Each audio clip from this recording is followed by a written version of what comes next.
আমরা তওবা করে নিচ্ছি। যারা বায়াতের উদ্দেশ্যে তওবা করছেন, আমি ধারাবাহিকভাবে 4 তরিকার নিয়ত বলে দিব। আপনার যে তরিকা পছন্দ ওই তরিকায় বায়াত গ্রহণ করতে পারবেন। আপনার শুধুমাত্র খেয়াল করতে হবে, আমি যখন তরিকার নিয়ত বলবো, আপনার পছন্দ মতো তরিকার নিয়ত বলবো, তখন আমার সাথে সাথে মনে মনে নিয়তটুকু বইলা বাম স্তনের 2 আঙ্গুল নিচে কলবের খেয়াল করে আল্লাহর স্মরণে যদি বসে যান, তাহলে আপনার বায়াতটা বৈধ হয়ে যাবে। মোনাজাতের পর আপনার কাজ হবে, আমাদের অফিস থেকে আপনি তরিকার কিতাব সংগ্রহ করে নেবেন, তরিকতের কিতাব সংগ্রহ করে নেবেন। পরবর্তীতে কোনো এক সময় আইসা আমার সাথে সাক্ষাৎ করবেন। বুঝতে পারছেন? চক্ষুটা বন্ধ করেন।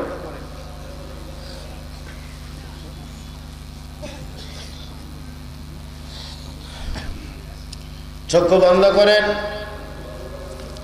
প্রথমে আমি নকশবন্দিয়া মুসাদ্দিদিয়া তরিকার প্রথম সবক কলবের নিয়ত বলবো।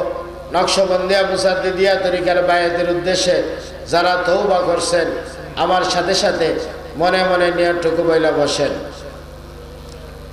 আমি মুতাওয়াজ্জা হই আমার কলবের তরফ, আমার কলবকে মুতাওয়াজ্জাহ করিলাম আল্লাহ তাআলার তরফ।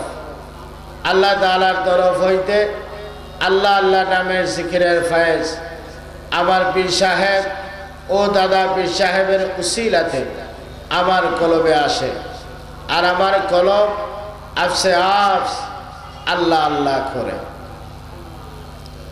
এখন আমি কাদরিয়া তরিকার নিয়ম অনুসারে নিয়ত বলবো।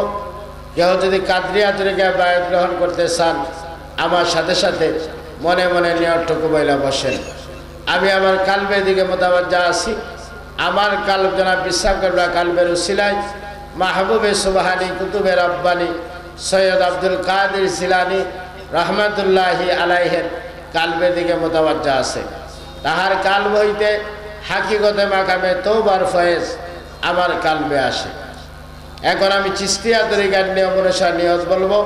কেউ যদি চিস্তিয়া তরিকায় বায়াত গ্রহণ করতে চান, আমার সাথে নিয়ত বলে বসে পড়ুন। আমি আমার কালবের দিকে মুতাওয়াজ্জা আছি। আমার কাল জনাব বিশ্বাস কেবলা কালবের উসিলায় আল্লাহ তাআলার আরশের দিকে মুতাওয়াজ্জা আছে। আল্লাহ তাআলা আরশ হইতে চিস্তিয়া তরিকার নিসবত অনুসারে হাকিকতে মাকামে তওবার ফয়েজ আমার কালবে আসে। তাছাড়া বাকি তরিকতবন্দীরা যারা আছেন, আপনারা প্রত্যেকে নিজ নিজ সবকের নিয়ত বলে সবকের খেয়াল করে আল্লাহর স্মরণে বসে পড়ুন।